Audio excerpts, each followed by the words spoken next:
You're listening to the Business Wealth Impact Podcast, your source for empowering information and cutting-edge ideas from the world's top minds.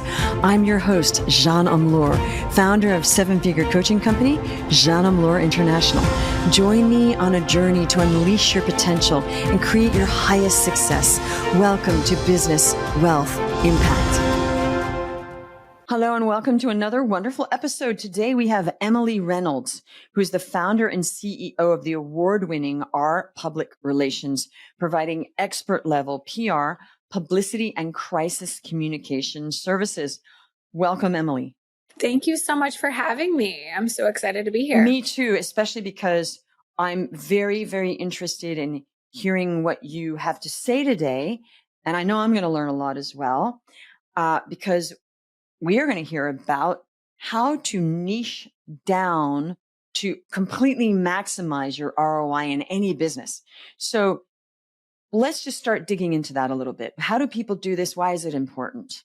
Yeah, I love it. We're just jumping right in. So as a PR professional, oftentimes we meet with people, we work with businesses and entrepreneurs, and they're so excited that they have an opportunity to kind of shout from the rooftops all the things that they're up to. So oftentimes they'll kind of give us a laundry list, or what I call the Cheesecake Factory effect, where they'll kind of give us the full menu, like you see in the Cheesecake Factory, where it's literally a book of things that they want for the public to know about them, for media outlets to write and share about them. And what we find is oftentimes that like laundry list you go through and it's the most unique and niche and or kind of unassuming storyline that you find that's actually of public interest, of media interest, and will get them the conversion that they are seeking in terms of the awareness that they're looking for. So it's really interesting because I often can kind of see it before even meeting with somebody. You'll see like a ton of titles on LinkedIn versus, here's my niche. For myself, it's crisis communication. Even though I'm a public relations person, professional, I've found my niche. And so that's what, if you Google myself or any of our clients, that's what I work towards, is to really help them have within their industry something that you're known for. So I often think about it too, as if you're sitting at the table and you're kind of imagining people talking about you or your business. What is it they're going to say? Oh, I know Emily, she's known for, working in crisis communication. Like, what is that? And it kind of brings up speaking points at the table versus, oh, I don't really know. Like, what do they really do? And honestly, this really came from my parents.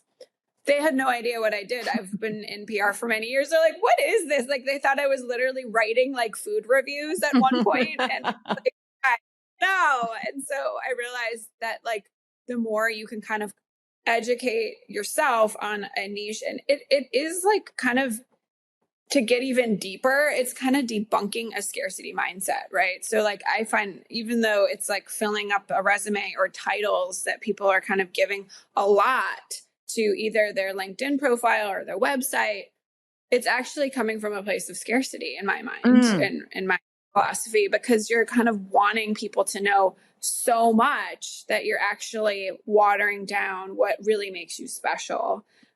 It's kind of one of those tricky things. You think, oh, if I have all these titles, I'm going to have all this credibility. And really, you're just kind of creating more mess, confusion. Right. Honestly, somebody really knows you and they're like your best friend, which I wowould assume wouldn't be your target audience in your business. Right. Okay. I love this because I've been talking about this for years. Okay. Yeah.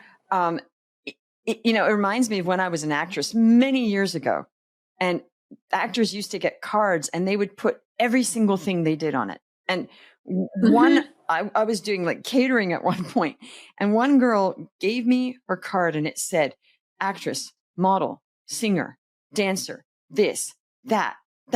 I was just like, wow, this is scarcity, because they were so afraid that they wouldn't know everything about them, because then they wouldn't get a job.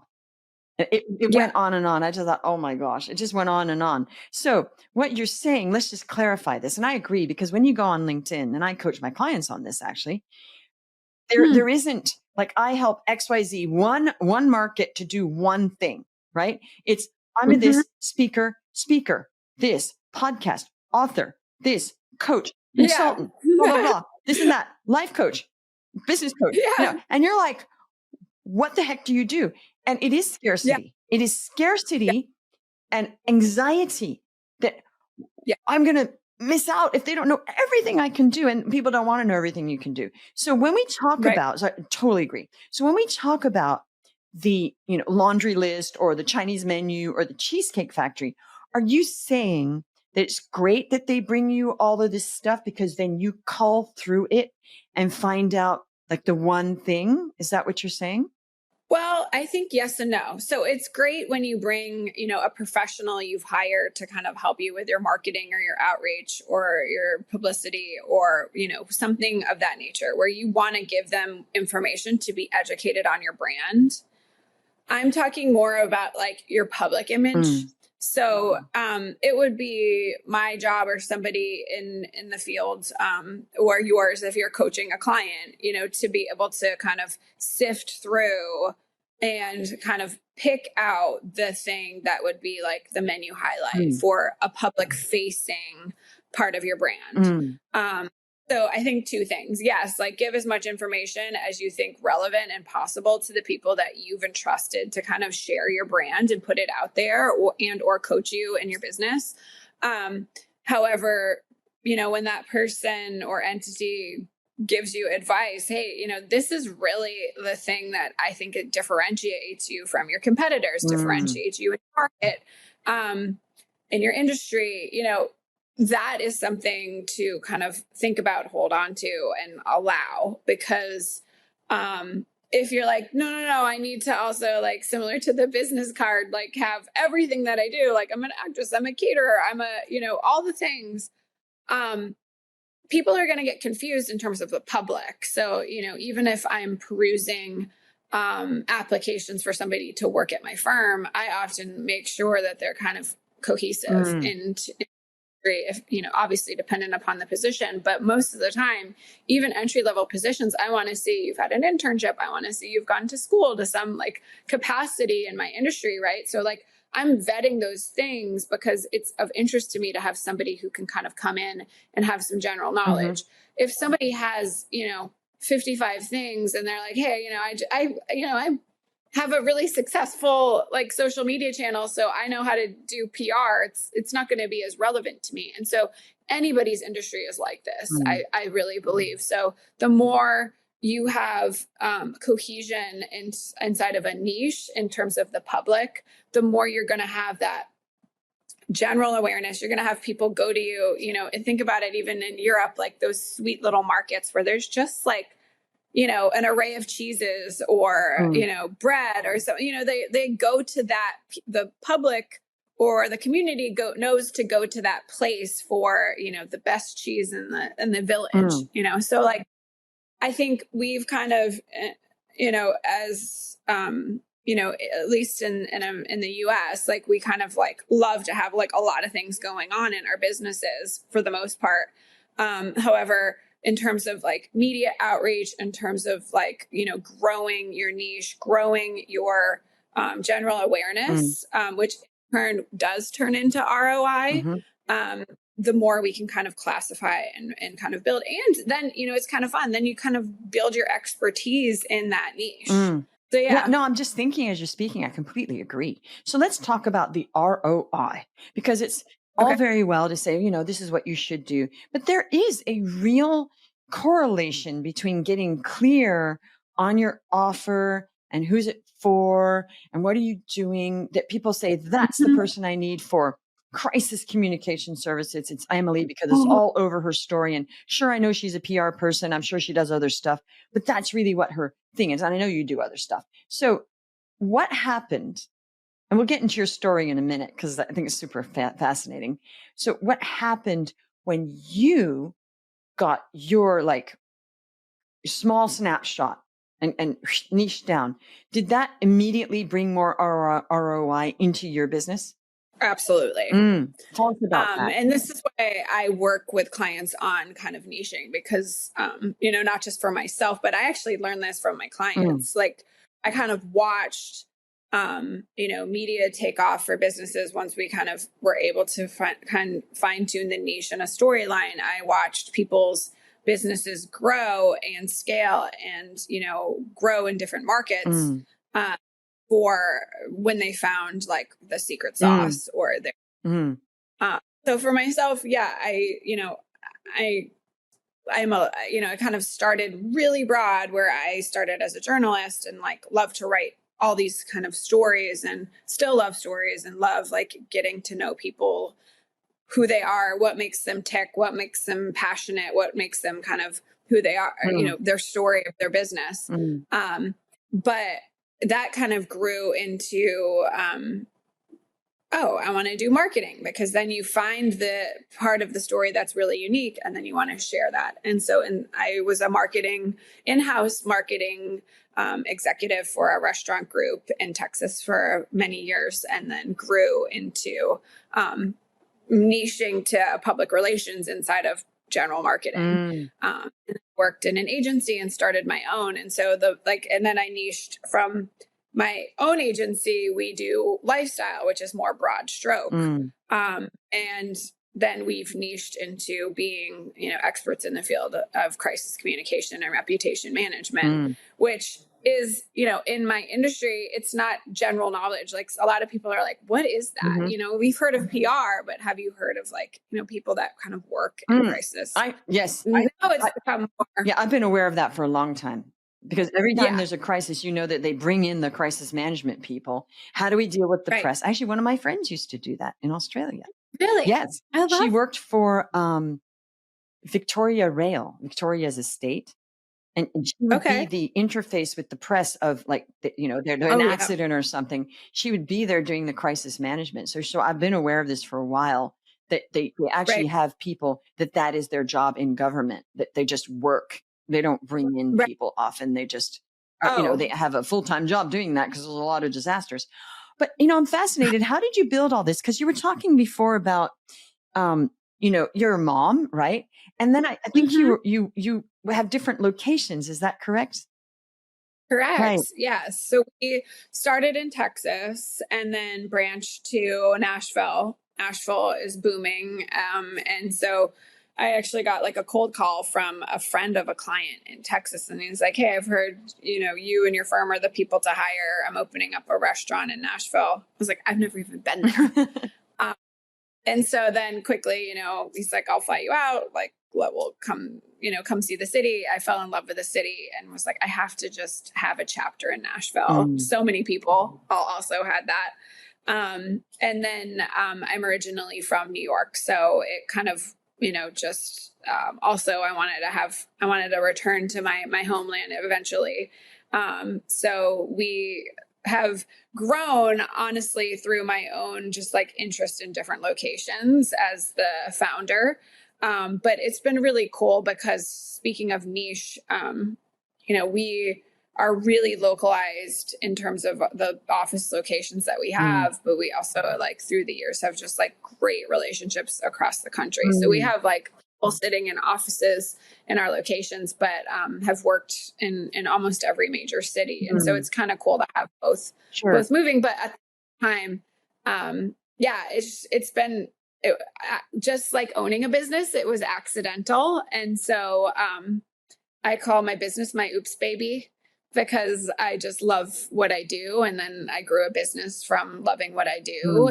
And and juggling my family along the way has always been a challenge. And as an entrepreneur, I thought, silly me, I thought I would be the best boss for myself and give myself, the freedom to kind of juggle a little bit easier. And fun fact that hasn't been the case. I don't clock out at 5 p.m. and like make it to every soccer game like I want to. But it's still something that I'm really committed to inside of my business, to allow people to have like family first and not feel like ashamed if they have to go to a doctor's appointment. Like some, corporate communication entities kind of make it seem like you can't do those kinds of things, like it's work or family. And so we really work hard in my business to be able to allow our staff to have, flexible time to be able to focus on their families. Right. Now, don't you live in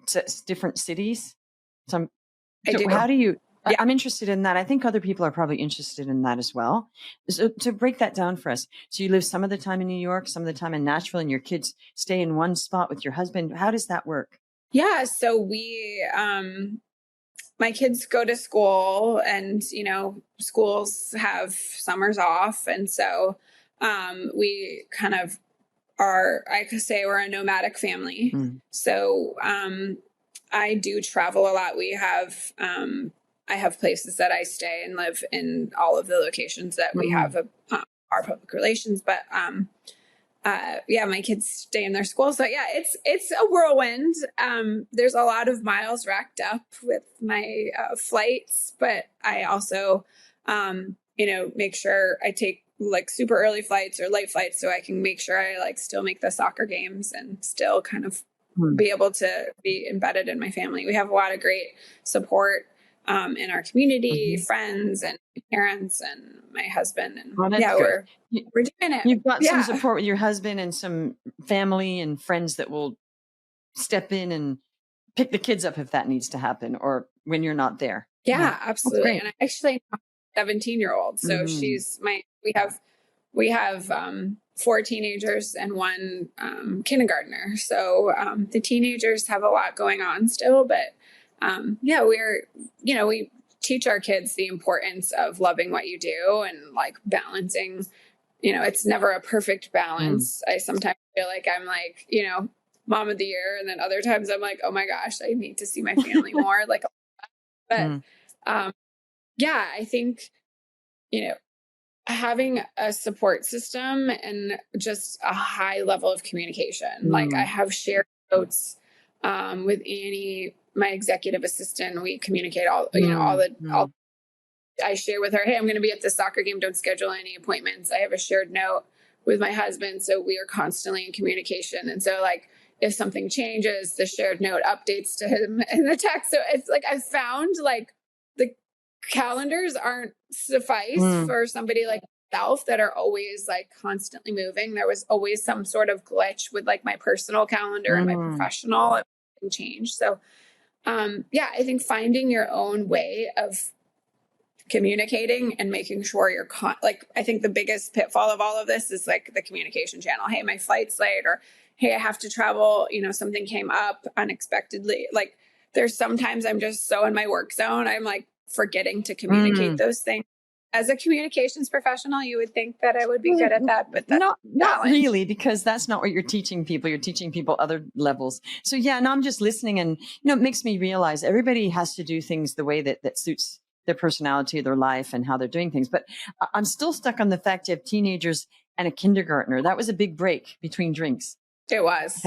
Yes. Okay. Wow. It was. That's 2 different families in a way.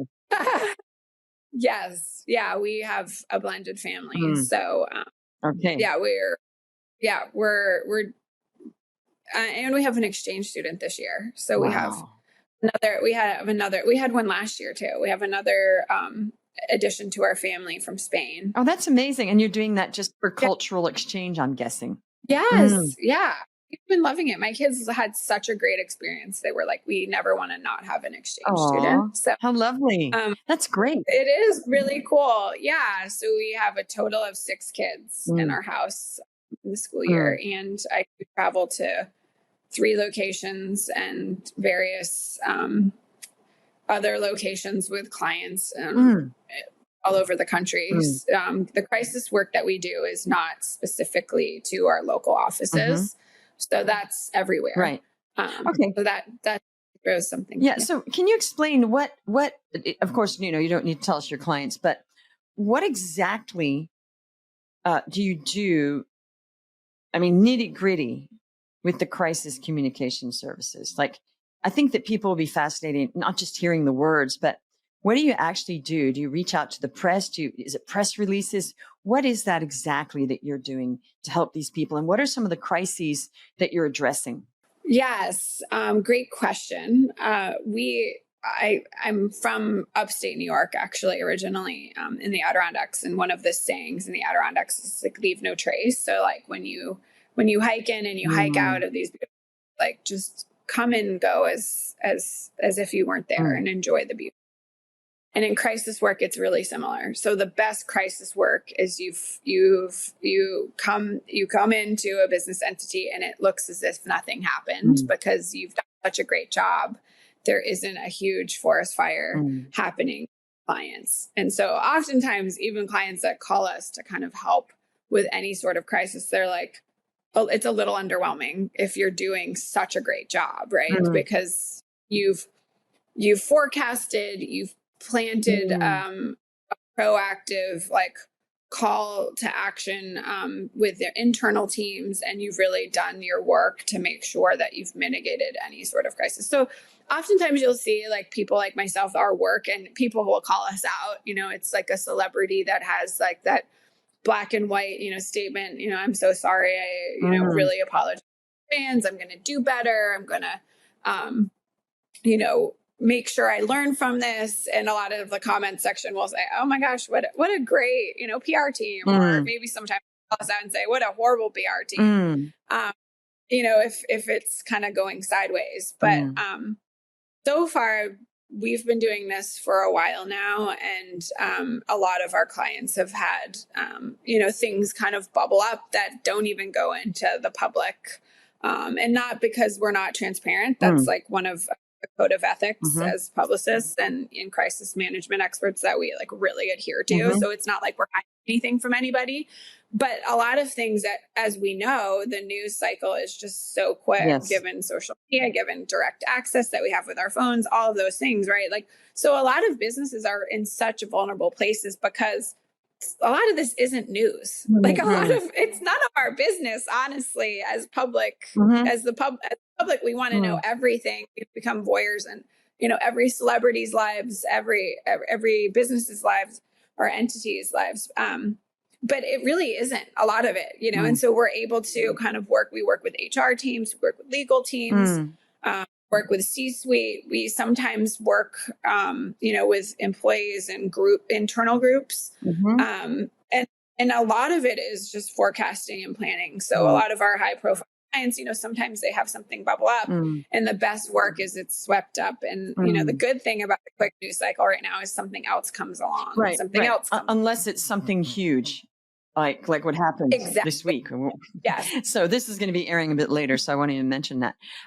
So because you were mentioning a restaurant, they're just getting you in place in case stuff happens, in case somebody didn't like one of the plates that was been put in front of them. I'm guessing a lot of this is just to be there in case something happens and hits social media. That's not a big deal, but could affect their business. Is that correct? Correct. Things I would say with our like smaller businesses, do like mini plans, and that's more of our lifestyle businesses. But our crisis clients tend to be bigger entities, celebrities, corporate entities that really need like a expert and somebody to kind of lead the team. But for our lifestyle clients, we bake it into our campaigns because it's so important. But a lot of things happen. Like we had one client that had, a fire. We had another client that had, a shooting right outside of their business. Wow. And, that's it's a news cycle and can be really misconstrued, had nothing to do with the business. A fire had, doesn't mean the business is closed.